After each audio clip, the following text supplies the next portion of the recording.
All right, if you're here for the discussion on total war and the bombing of civilians. So, the first thing we're going to do is we're going to go ahead and remind ourselves exactly what total war is and to be able to redefine it. Now, there's a number of ways to do so, but we want to actually focus on the one that deals with civilians. So what I'm going to have you guys do is to go ahead and go to the Google document, and that first part says to review the total war document. So review that one more time, and what you want to do is you want to be able to copy and paste the quote that's listed in there that deals with civilians in war. Okay, so go ahead and open that doc, pause the video, and when you come back, after you've copied and pasted the particular quote that deals with civilians in war. All right, at this time you should be back, and hopefully you found the correct one. But a few reminders on what total war is. One is the massive size and scope of this particular war. Okay? Two, that the industrial economies of the world, the rich countries of the world, have oriented everything towards the war itself. Okay?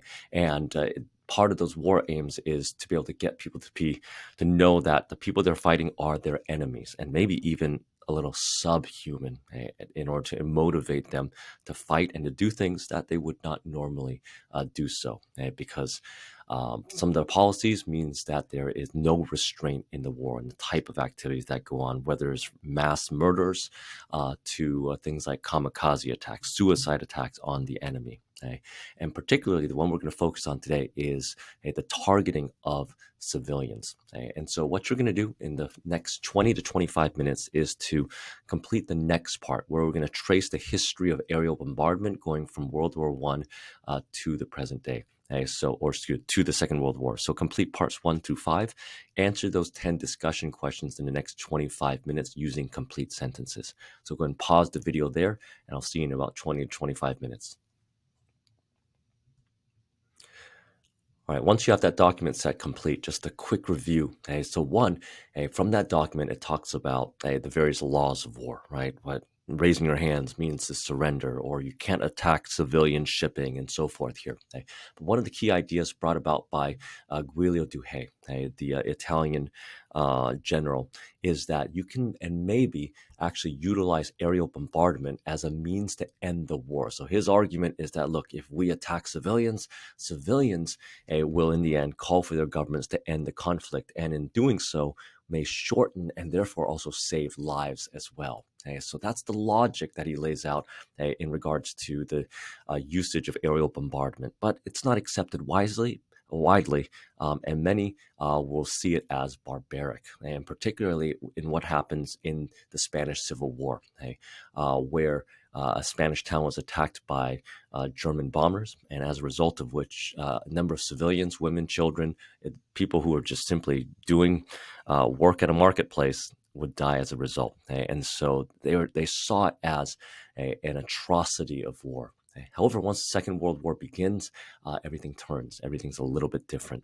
And both the British bombing at night and the Americans bombing by day, in the end, will try to bomb aerial targets, on one hand, to pressure the civilians to pressure their governments to end the war, but then also to hit targets that they deem strategically relevant to the war. And the Americans particularly tried this with daylight bombing, albeit with limited success in actually hitting targets without actually attacking homes, suburbs, and so forth. In the case of Japan, it was going to be a little bit different. That aerial bombardment of the military complex had to happen widely. The Japanese military was a lot more dispersed. It wasn't in a single area, and so the only way to really take out targets of military value was just to lay waste to the cities themselves here. And so through the use of things like napalm, American bombers in 1944 and 45 devastated Japanese cities. Major cities like Tokyo, where you have 70 to 80 to 90% of the city just completely burned, with hundreds of thousands of civilian casualties and deaths, many of which dying in some of the worst, gruesome ways possible. To add to this, the Second World War gets more complex in that much of the battles actually happen within the scope of cities. And when you have fighting in cities, it is some of the worst you could possibly have, both for those soldiers fighting, and the civilians who are caught in between as well. Okay. So what you're going to write at the end of this activity is an editorial. Okay. And answering the question, is the bombing of civilians immoral? Okay, or is it just simply collateral damage in a major war? Okay. So you're going to use the material that you've read already and some of the content material from this lecture in order to write an editorial about 150 to 400 pages, words long. Okay, so with that, this next section, you want to be able to fill out as we talk about the possibility of a seaborne invasion of Japan, and with the notion that we're going to eventually talk about the atomic bomb, both why the atomic bomb would be preferable to invading Japan, and if there's possibly another option rather than the atomic bomb. So go ahead and follow along and answer these graphic organizers as we discuss. So first of which, a seaborne invasion is difficult. For example, June 6, 1944, the Western Allies invaded occupied France. And in doing so, they suffered a number of casualties. Just on a single day, 9,500 casualties. I mean, think about the difficulties of getting in a boat, wading across the water, fully with a full pack of material and supplies and having guns shoot at you and so forth. And so in order to get 5 division of men, 130,000 men ashore, there were 9,500 casualties. Not only that, but in order to prepare for something like this, it would require the might of an entire country to do so. 5,000 ships, 11,000 aircraft and support, and major logistical planning, because it's not just simply the day of the invasion, but it's to supply an entire army without the right type of port facilities and so forth. So it is a cost in terms of men, supply, money, material, and time as well. Okay. On the other side, in the Pacific, where you're attacking isolated troops, for example, the Tarawa Atoll in November 1943, a really small series of islands, about 12 square miles long, and really narrow strips of land that we're looking at. 35,000 Marines were sent against 5,000 Japanese defenders, and particularly with the Japanese, they were told, both not just by the military command, but what were cultural expectations for them, is to fight to the end, that surrender itself would be considered to be dishonorable. And so when you have a group that is fighting to the end, it results in major casualties for the attacking force. So 4,000 American casualties, which is, again, relatively high for an American battle. You see some of the images that are here.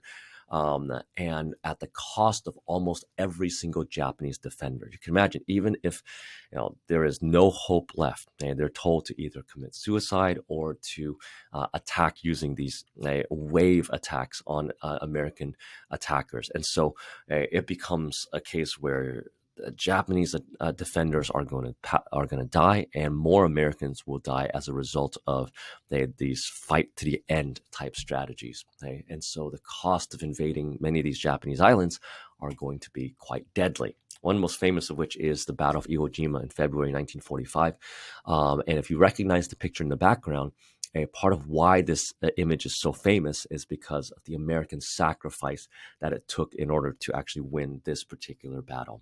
8 square miles, and the idea was to take this island as the Americans are island hopping from place to place to eventually reach Japan. This particular island could be used as a Air Force fighter base to escort bombers to Japan, and also a place where damaged bombers could actually land as well. And so the necessity for it, the American military command thought it was quite necessary to be able to take this island. Really small, 8 square miles in size, 100,000 plus Americans pitted against 20,000 plus Japanese defenders on a really small, tight, volcanic rock that could only fit really 2 air bases.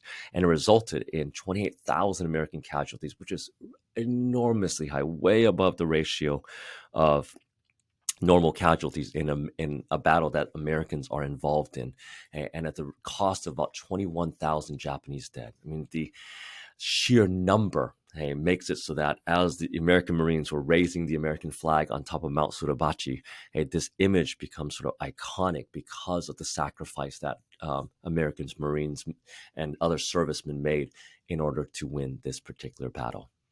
Subsequently, in the invasion of Okinawa, It is the first home island that the Americans would invade right in the further south, right here. And it's going to also include Japanese civilians as well. 500,000 Americans against over 100,000 Japanese defenders hunkered up in the southern part of the island, resulted in over 40,000 American casualties and almost every single Japanese defender who was there. Not only that, but several thousand Japanese civilians as well, who, in listening to Japanese propaganda and sort of the